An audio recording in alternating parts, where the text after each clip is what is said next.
నమస్తే. సరికొత్త నిర్ణయాలు కొన్ని విషయాల్లో మనం బాగా ఆలోచించాల్సి వస్తూ ఉంది. ముఖ్యంగా పిల్లల విషయంలో 90స్లో పుట్టినటువంటి వాళ్ళు, 90s తర్వాత పుట్టినటువంటి వాళ్ళు పిల్లలకు పెళ్లి చేయలేని పరిస్థితిలో తల్లిదండ్రులు ఉన్నారు ఈ కాలంలో. అవును కదండి. కుటుంబ సభ్యులపై 1,00,000 అనుమానాలు. దీనికి తోడు విపరీతమైన ధనపిచ్చి. ఈ రోజుల్లో డబ్బు సంపాదించడం కంటే వారికి పెళ్ళి జరగడం చాలా కష్టమైపోతుంది. ఎస్, నిజంగానే చాలా బాధాకరంగా ఉంది ఈ విషయం మాత్రం. నేటి ప్రపంచంలో నేడు పిల్లల్ని పెంచడం కంటే, వారిని చదివించడం కంటే, పిల్లలు ఉద్యోగాలు సంపాదించుకోవడం కంటే, బాగా డబ్బు సంపాదించడం కంటే వారికి పెళ్ళి జరగడం చాలా కష్టమైన విషయంగా మారింది. ముఖ్యంగా మధ్యతరగతి, ఎగువ మధ్యతరగతి వర్గాల్లో పిల్లల వివాహం ఒక విషమ పరిస్థితిగా మారినది. దీనికి కారణం పిల్లల్లో వివాహంపై నిర్లక్ష్య ధోరణి ఒక కారణమైతే, తల్లిదండ్రులు కోరికలు వివాహమైతే తమ పిల్లలు తమను బాగా చూసుకుంటారో లేదే అనే అనుమానం, కాబోయే కోడలు అల్లుడిపై, వాళ్ళ కుటుంబ సభ్యులపై 1,00,000 అనుమానాలు. దీనికి తోడు విపరీతమైన ధనపిచ్చి. ధనపిచ్చండి, నిజంగానే చాలా బాధాకరం. ఇంకా వివరంగా చెప్పాలంటే, డబ్బు ఆస్తులు ఎక్కువ ఉంటే పిల్లలు ఎక్కువ సుఖపడతారనుకోవడం ఒక భ్రమ. అదే నిజమైతే డబ్బున్న భార్య భర్తలు విడాకులు తీసుకోరు కదా.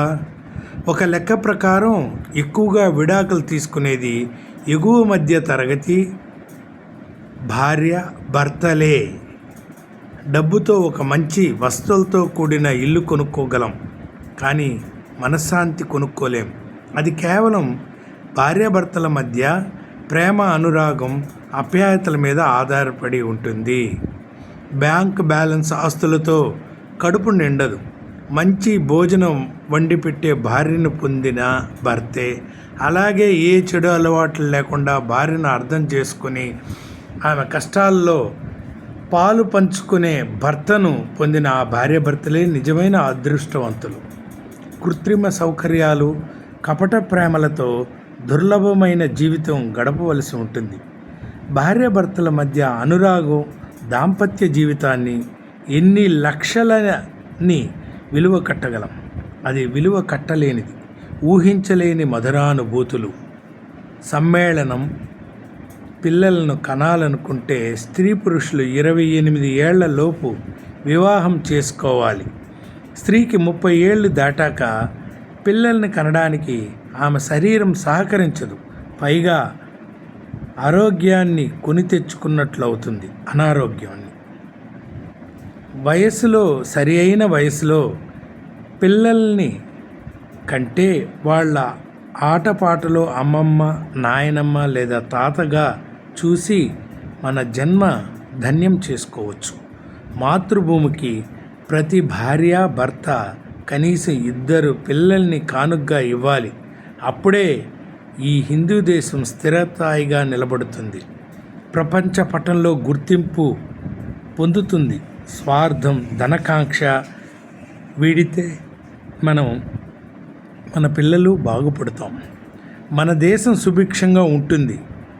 మనం ఈ భారతావనిలో పుట్టినందుకు ఈ విధంగా రుణం తీర్చుకోవాలని ప్రతి యువత ఆలోచించి సరైన వయస్సులో వివాహం చేసుకోవాలి. నిజంగానే వెరీ వెరీ ఇంపార్టెంట్. చూడండి ఎంత ముఖ్యమైన విషయమో. మనం దీన్ని నెగ్లెక్ట్ చేస్తున్నారు. ఈవెన్ తల్లిదండ్రులే దీనికి కారణమని చెప్పలేము, పిల్లలు కారణమని చెప్పలేము, పరిస్థితులు కారణం. ఒకరిని చూసి ఒకరు కాపీ చేసుకుంటూ ప్రపంచమంతా, ఒక అమెరికాలో కాదు, ఒక ఇండియాలో కాదు, ఒక ఆస్ట్రేలియా కాదు, ఒక వెస్ట్రన్ కంట్రీస్లో కాదు, చాలా ప్లేసెస్లో ఇలానే జరుగుతూ ఉంది. అందువల్ల దయచేసి ఈ విషయాన్ని క్షుణ్ణంగా పరిశీలించి నిజంగానే మీరు ఒక మంచి నిర్ణయం తీసుకుంటారని, ప్రపంచానికి ఒక మంచి అనుభూతినిస్తారని, అందరూ చూసిన నా 5 లక్షల మంది నా వ్యూయర్స్ యూట్యూబ్లో 5 లక్షల మంది ఉన్నారు.